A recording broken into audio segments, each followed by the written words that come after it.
Today in the shop, I'm building a tool to break those pesky beads, whether it's on a huge agricultural tire like this, or even a small little ATV or car tire. There'll be no sweat. Keep watching. So I guess first let's talk just a little bit about what I'm going to build. So if you have the rim, a steel rim, or even an aluminum rim on something, there's usually the bump. This is a cutaway of it. And down here will be your lug nuts going in. Then you have the tire rubber that sits about right here.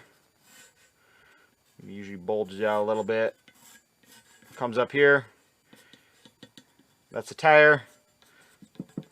That's the rim. To bust it off there, usually there's a bead retainer bump or something about right here. Usually you can see the dimple on the this would be like the inside of the rim that you looked at, but this is the real inside. So what we're going to build is a device that actually slides in here. And essentially, you turn a bolt,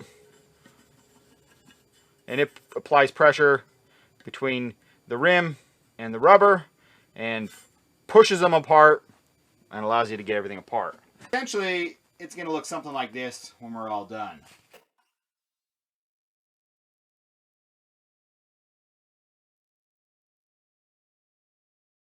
I need about 3 inches of travel. Once that gets in there, it needs to push the rubber a maximum of 3 inches. Probably only 1 inch would actually suffice, even 2 inches.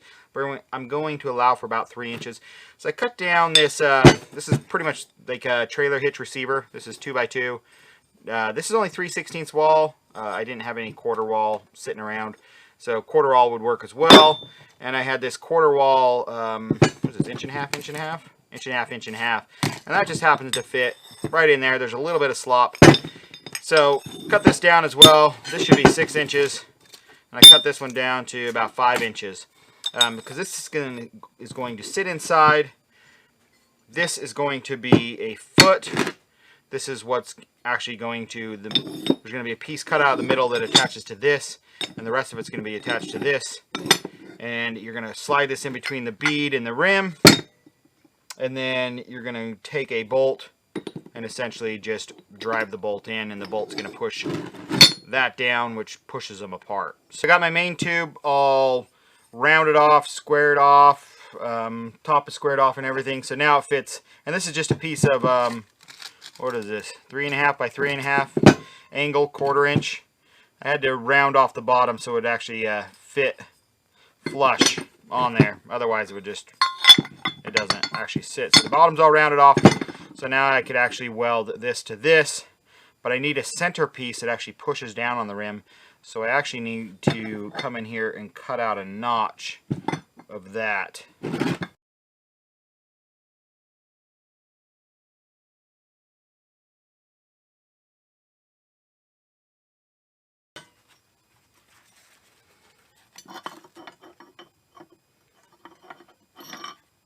So I'm going to take this plate, I'm going to weld it right here, weld it all the way around, and I'm going to weld the nut towards the front edge. So the rim would be over here, because pushing it as far forward as possible centers it over the load.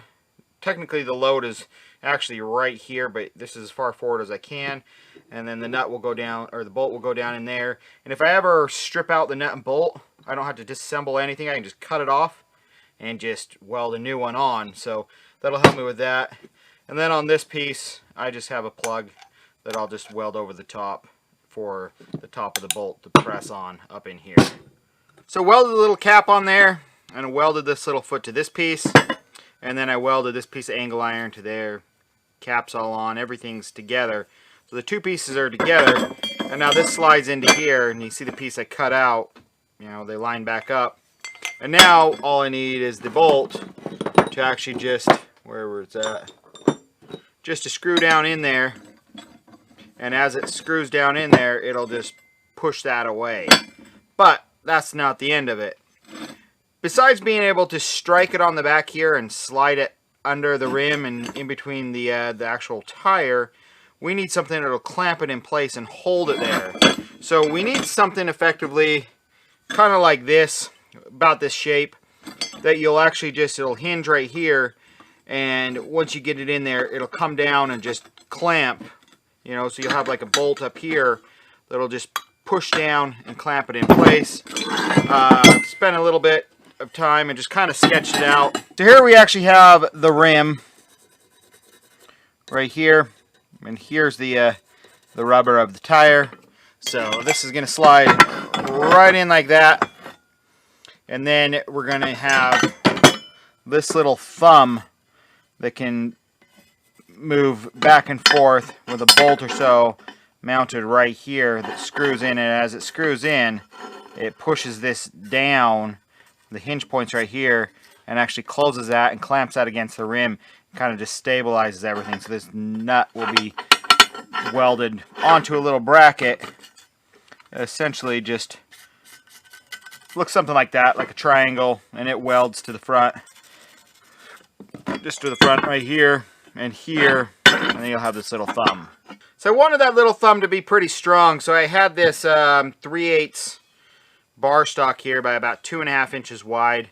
So I wanted to make it out of one solid piece, and so that's what I did. I just cut out these two little L-shaped pieces, left a little bridge, and then I just welded them all back together. So this will essentially go right about here. I want it to hang down past this about 3/4 of an inch. I looked at every single metal tire that I had, steel rim, even a lot of my aluminum rims, and it looks like I have room for about 1 inch. When this is in there, I have room for about 1 inch below, but I'm going to go about 3/4. Wow, that's still nice and warm. Have room for about 3/4 of an inch below, and now I just need to make essentially a little triangle right here. Just cut out a triangle on each side. A bolt will go right through here. This will pivot, and then that bolt will just screw down from right here.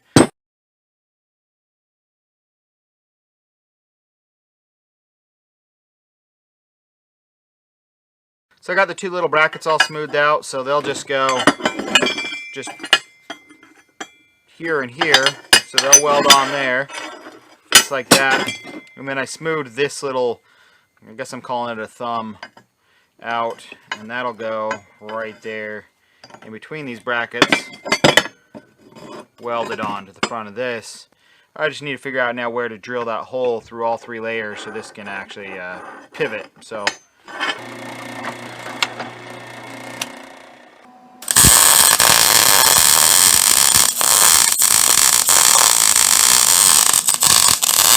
while I'm waiting for this to cool down now, it's all welded up, so I need to bevel this edge right here, because if this is the rim right here, all the rims I was looking at, they all have they taper in, so this needs to taper down.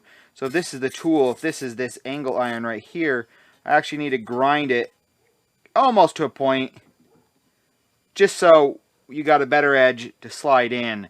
So that's going to get ground down to a nice uniform surface.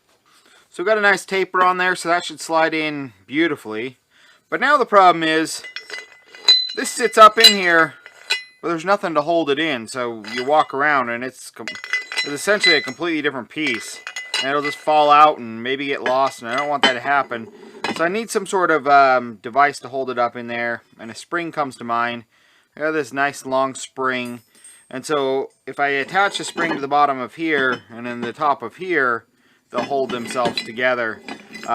So this spring right here, I need to attach it down in there. So what I came up with is I drilled a hole all the way through, and then I drilled a hole all the way through here.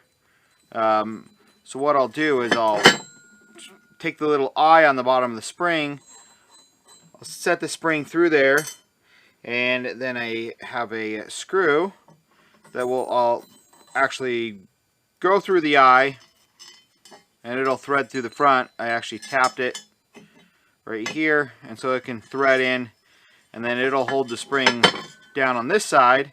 It'll go up through this hole, out through this hole in the top, and then how I retain it up here is I actually made this little bolt, and you can see I just ground down the edges just a little bit, and then I put a hole in it, so that will actually hold the top of the spring, and then it'll actually just screw down in right here, and you'll just have a nut up there. So let's get this, and now I gotta blindly try to fish it through and grab it.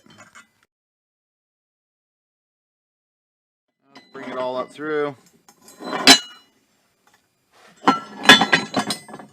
And then we'll pull the proper tension and then cut it to the right size so that we don't get any,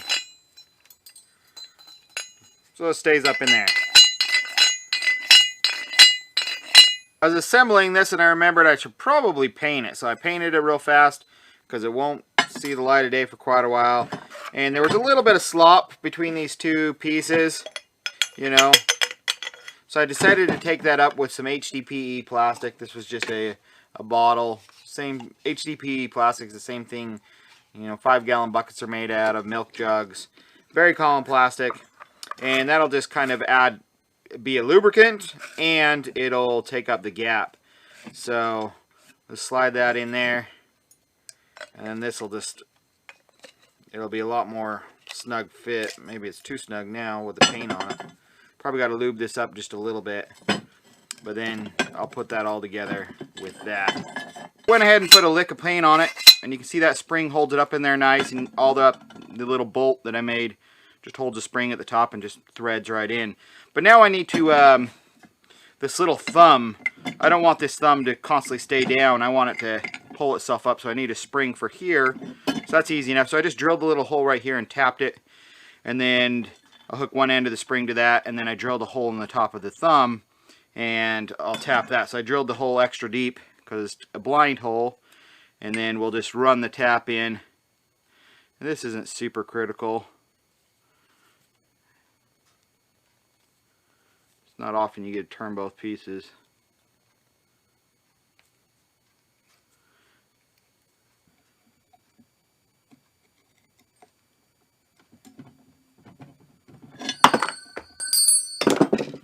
And that should hold the...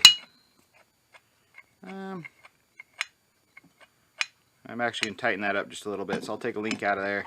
I ended up putting the thickest grease I had, some really old grease, on this bolt. It's almost like wax, to help this not bind. Ideally I would have used an Acme thread, but the biggest one I had was this, and I just thought that was way too small. Acme threads just don't have essentially pointed threads. They're very slight tapered, so they don't bind. They're for people, they use them in vices and stuff like that.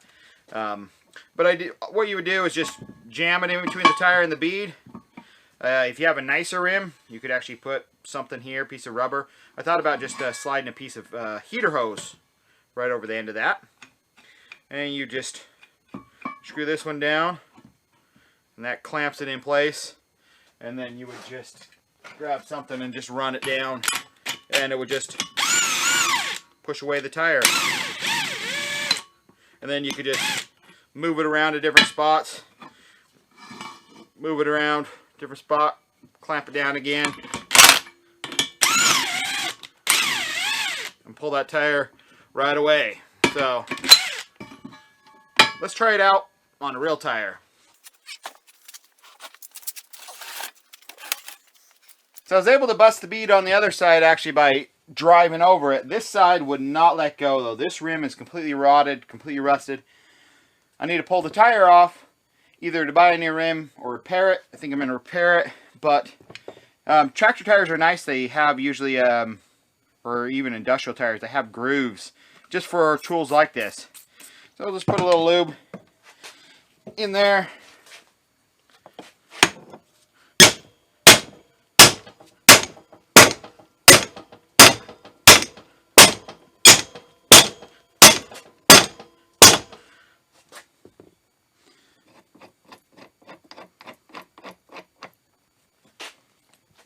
See if we can drive it in a little bit.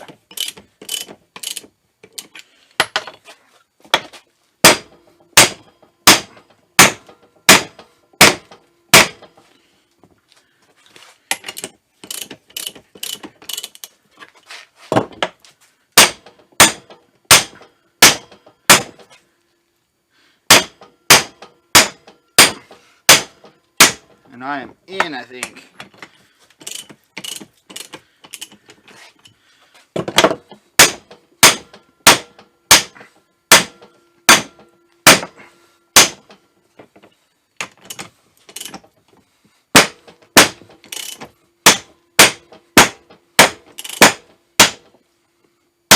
bottomed out.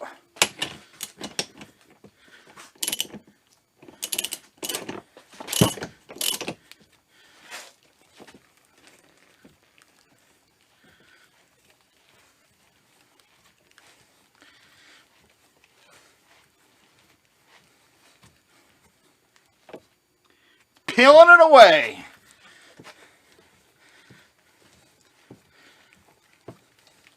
Broke the bead. This side would not break. It's glued. You can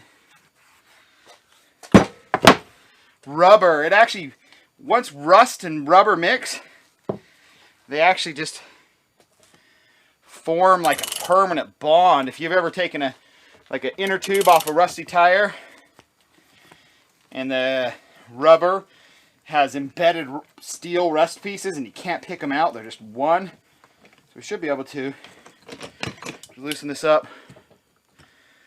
Gotta loosen this one up a little bit.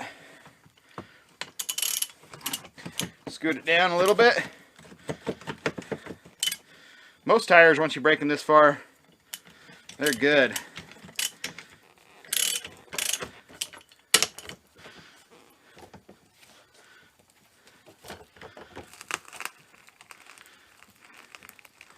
And I'm not even using that much force. And I was driving on this thing for 10 minutes. And it was bending the whole tire back trying to peel that. I think we won. That's awesome. We won.